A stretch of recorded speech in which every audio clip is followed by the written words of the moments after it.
আজকের ভিডিওতে আমরা ক্লাস 10 এর লেসন 2 অর্থাৎ ফ্যাবেল পোয়েম এর কম্প্রিহেনশন এক্সারসাইজ গুলো সলভ করব। কম্প্রিহেনশন এক্সারসাইজ 1 এ কি বলছে, choose the correct alternatives to complete the following sentences.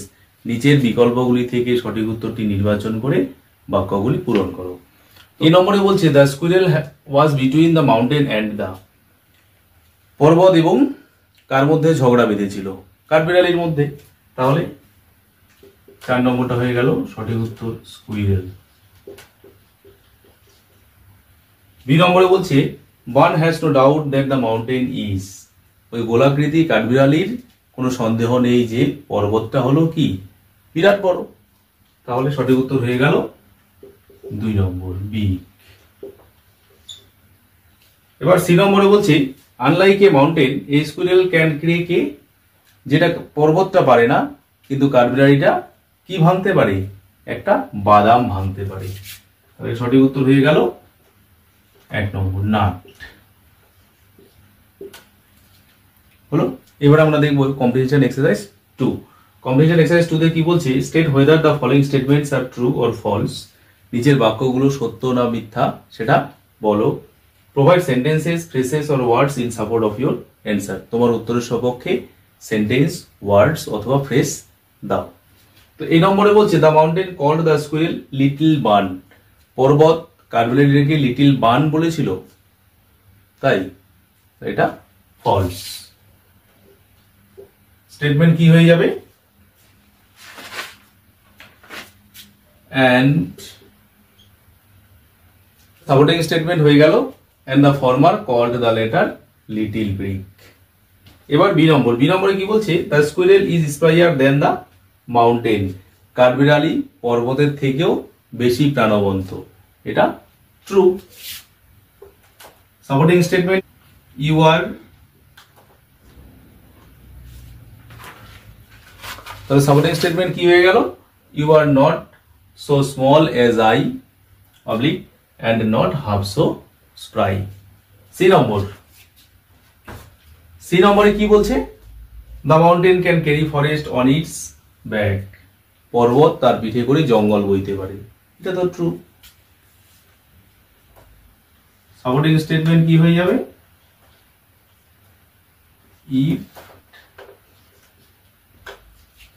if I cannot carry forests on my back, যদিও আমার পিঠে আমি জঙ্গল বইতে না পারি, neither can you crack a nut, তুমিও একটা বাদাম ভাঙতে পারবে না। এই কথাটা কে বলেছিল?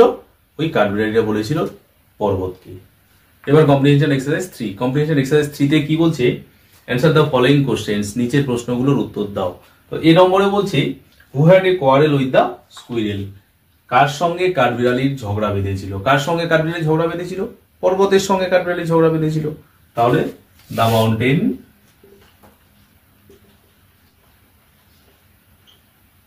এবার বি নম্বর, বি নম্বরে কি বলছে what is not a disgrace to the squirrel, কাঠবিড়ালির কাছে কোনটি অপমানকর নয়?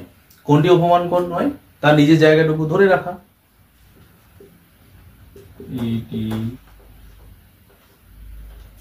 দুই নম্বর প্রশ্নের উত্তর হয়ে গেল it is not disgrace to the squirrel that it occupies its own place, কাঠবিড়ালির কাছে এটা অপমানকর নয় যে সে তার নিজের জায়গাটুকু দখল করে থাকে। এবার সি বা লাস্ট কোশ্চেন কি বলছে, what is it that the squirrel does not deny, কাঠবিড়ালিটা কোন জিনিসটা অস্বীকার করে না? কোন জিনিসটা অস্বীকার করে না?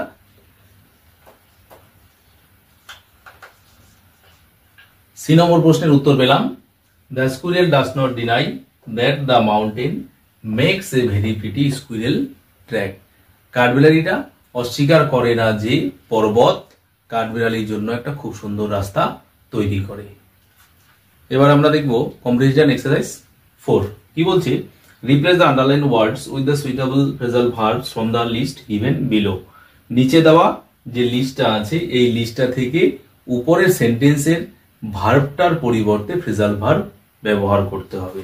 Change the form of verbs where necessary, যেখানে প্রয়োজন হবে সেখানে ফ্রেজাল ভার্বটার টেন্সটা চেঞ্জ করে দিতে হবে। There is one extra phrasal verb in the list, এবং এই লিস্টের মধ্যে একটা এক্সট্রা বা অতিরিক্ত ফ্রেজাল ভার্ব দেওয়া আছে। তাহলে আমাকে ফ্রেজাল ভার্বটা আগে অর্থটা জানতে হবে। টার্ন ডাউন প্রত্যাখ্যান হওয়া, কাম ওভার পেরিয়ে যাওয়া, পুট আপ উইথ সহ্য করা, কাম অ্যাক্রস হঠাৎ সাক্ষাৎ করা। তাহলে এ নম্বর সেন্টেন্সটা দেখে বলছে Robi made his friend in the park. Robi তার বন্ধুর সাথে পার্কে দেখা করেছিল। তাহলে মেট সাক্ষাৎ করা অর্থাৎ কাম অ্যাক্রস, কিন্তু এখানে যেহেতু পাস্ট টেন্স আছে কামটার পাস্ট টেন্স করে দিতে হবে কেম অ্যাক্রস।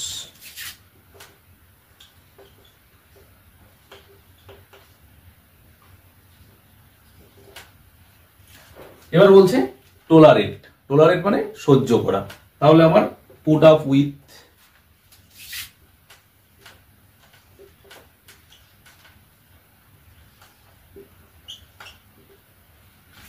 এবং শেষে আছে রিজেক্টেড প্রত্যাখ্যান করা।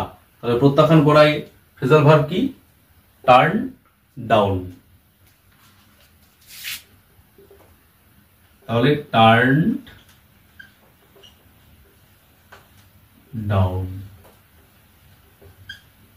যেহেতু এখানে পাস্ট টেন্স আছে তাই টার্নের পাস্ট টেন্স টার্নড হয়ে গেল। Comprehension exercise 5। কম্প্রিহেনশন এক্সারসাইজ 5 এ কি বলছে? Change the voice of the following sentences. নিচের সেন্টেন্সগুলোর ভয়েস চেঞ্জ করো। তাহলে এই নম্বরে বলছে লক দ্য ডোর।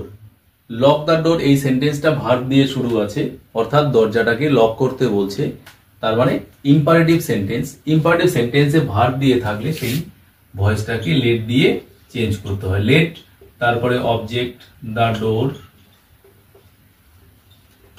লেটের জন্য একটা বি, এবার ভার্বের থার্ড ফর্ম লকড হলো। এবার বি নম্বরে বলছি Asim knows the solution to this problem.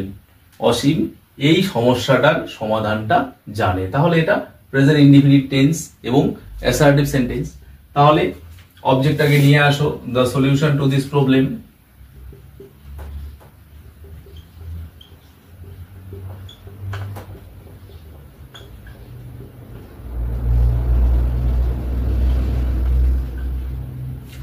এবার যেহেতু the solution to this problem এটা সিঙ্গুলার, তাই এখানে অক্সিলিয়ারি ভার্ব আসলো ইজ। এবার নো ভার্বের থার্ড ফর্ম নোন। নোন থাকলে তারপরে প্রিপোজিশন বাই না হয়ে টু এবং সাবজেক্টটা অবজেক্ট অসীম। সি নম্বর I had written a letter. আমি একটা চিঠি লিখেছি। তাহলে এখানে হ্যাড আছে, তার মানে এটা কোন টেন্স? Past perfect tense. তাহলে এখানে সাবজেক্ট আই, ভার্ব হলো হ্যাড রিটেন এবং এ লেটার হলো অবজেক্ট। তাহলে অবজেক্ট সামনে চলে আসলো, এ লেটার। এবার হ্যাড থাকলে হ্যাড বিন হয়, তারপরে ভার্বের থার্ড ফর্ম রিটেন, নিয়ম অনুযায়ী বাই, আই থেকে মি। কম্প্রিহেনশন এক্সারসাইজ 5 এর যে ভয়েস গুলো ছিল সবই অ্যাক্টিভ ভয়েস এবং সেগুলোকে প্যাসিভ ভয়েসে নিয়ে যাওয়া হলো।